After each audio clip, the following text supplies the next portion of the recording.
Sveiki bijūnų mylėtojai.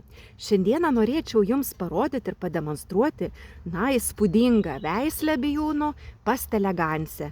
Tikrai verta to pavadinimo, nes išvertus reiškia pastelinė elegancija. Ir pažiūrėkite, koks tai nuostabus krūmas, statūs stiebai, dideli žiedai, žiedo dydis yra iš tikrųjų, matot, pagal delną lyginu, tai net nesimato mano pirštų.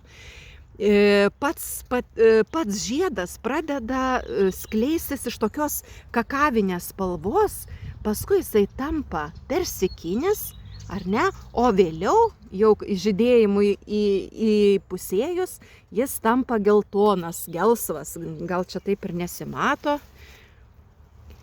Labai kvepia. Man kvepia asmeniškai kaip prancūziški kvepalai. Dabar kiti kartais manęs klausia, gal turite parduoti pastelegansę šaknį.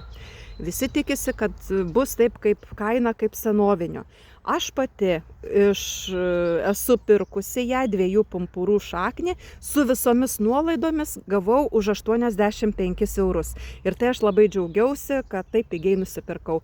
Žodžiu, jeigu jūs norite tokio bijūno, pasvarstykite, ar tikrai vertas pas jūs taip trumpai žydintis augalas už tokią pinigų sumą.